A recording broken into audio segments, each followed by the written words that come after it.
प्राचीन काल से ही मानव जीवन में पत्र लेखन का महत्वपूर्ण स्थान रहा है। आज के व्यस्त जीवन में जबकि इष्ट मित्रों से मिलने के लिए समय का सर्वथा अभाव है, पत्र हमारी विशेष सहायता करते हैं। पत्र हमारे विचारों, भावनाओं और सूचनाओं के आदान प्रदान का सबसे सस्ता, उपयोगी तथा सर्वसुलभ साधन है। पत्र के द्वारा हम घर परिवार, मित्रों, विभिन्न कार्यालयों के अधिकारियों आदि से संपर्क बनाए रख सकते हैं। पत्र लेखन में निम्नलिखित बातों का ध्यान रखना चाहिए। पत्र सरल, रोचक तथा प्रभावशाली होना चाहिए। अनावश्यक विस्तार पत्र को बोझिल बना देता है। व्यंग्यात्मक, कृत्रिम या क्लिष्ट भाषा के प्रयोग से बचना चाहिए। विचारों की क्रमबद्धता का ध्यान रखना चाहिए। पत्र का उद्देश्य व विषय वस्तु स्पष्ट होने चाहिए। पत्र लेखक को अपनी आयु, पद, संबंध और सामर्थ्य का ध्यान रखकर पत्र लिखना चाहिए।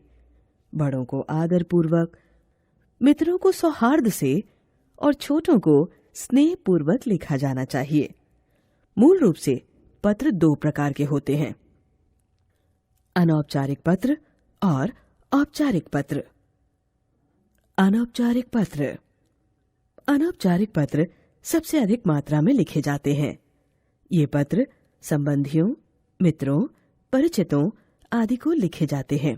इस प्रकार के पत्रों में कुशलक्षेम अवश्य पूछी जाती है तथा औपचारिकता के स्थान पर आत्मीयता होती है।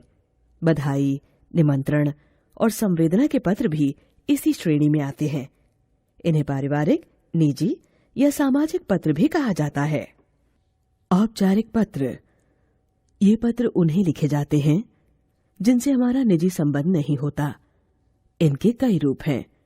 प्रार्थना पत्र, प्रधानाचार्य को अथवा आवेदन के लिए लिखे जाने वाले पत्र। व्यावसायिक पत्र, दुकानदारों, व्यापारियों, प्रकाशकों, कंपनियों आदि को लिखे जाने वाले पत्र। कार्यालयीय पत्र, किसी व्यक्ति की ओर से किसी कार्यालय, विभाग, संस्था, अधिकारी को लिखे गए पत्र या शासन की ओर से व्यक्ति को लिखे गए पत्र अथवा किसी शासन विभाग द्वारा दूसरे शासन विभाग को लिखे गए पत्र। ये पत्र नपे तुले तथा स्पष्ट शब्दों में लिखे जाते हैं और संक्षिप्त होते हैं। इनमें कुशलक्षेम जैसी घरेलू तथा पारिवारिक बातें नहीं लिखी जाती हैं। इनकी भाषा निजी पत्रों की भाषा से भिन्न औपचारिकता लिए होती है। अनौपचारिक पत्र। नए विद्यालय के बारे में बताते हुए अपनी सखी को पत्र लिखिए। परीक्षा भवन, कोयम्बटूर, दिनांक 10 अप्रैल। प्रिय भावना, मधुर स्मृतियां। मैं सपरिवार सकुशल हूं और ईश्वर से तुम्हारे परिवार की कुशलता की कामना करती हूं। यह पत्र मैं तुम्हें अपने नए विद्यालय के बारे में बताने के लिए लिख रही हूं। मेरा विद्यालय कोयम्बटूर के सर्वश्रेष्ठ विद्यालयों में से एक है। यहाँ का वातावरण पढ़ाई के लिए बहुत ही अनुकूल है। सभी विषयों के अध्यापक अध्यापिकाएं बहुत योग्य तथा परिश्रमी हैं।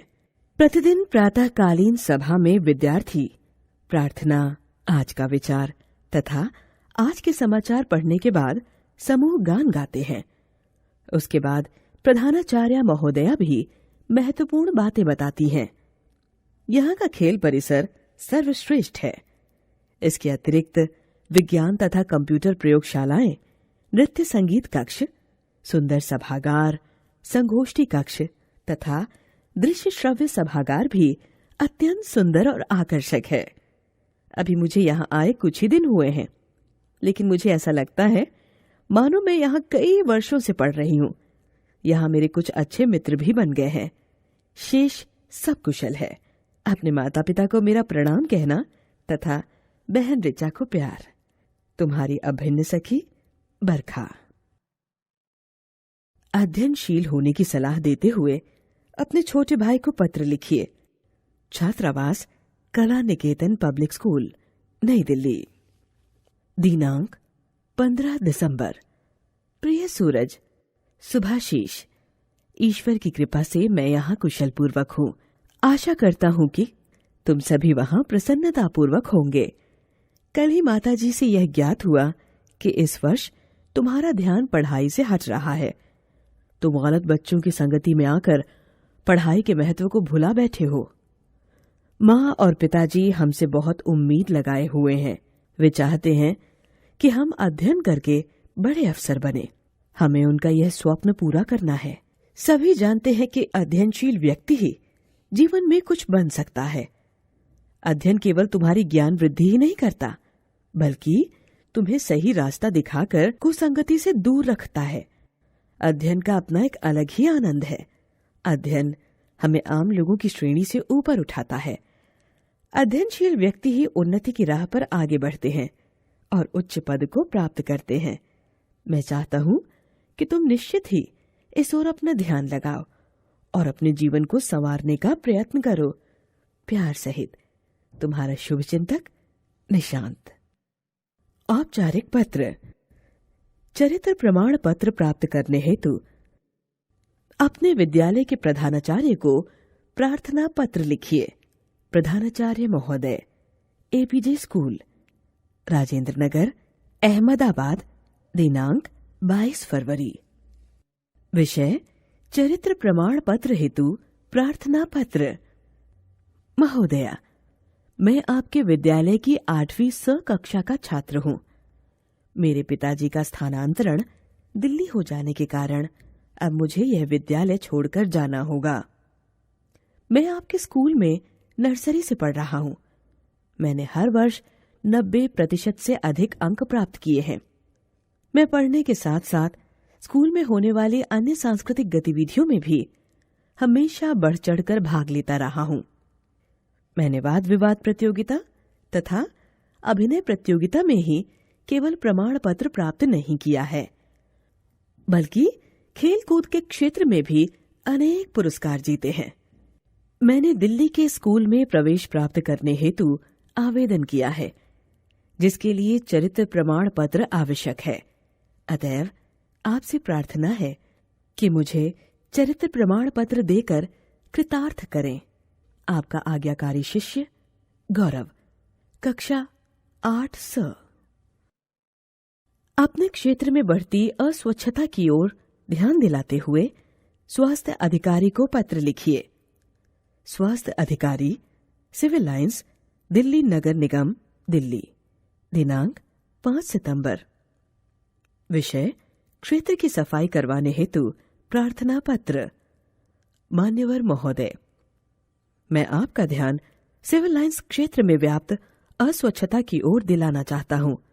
पिछले 1 सप्ताह से इस क्षेत्र में सफाई नहीं हुई है। इस कारण सब ओर कूड़े के ढेर लग गए हैं।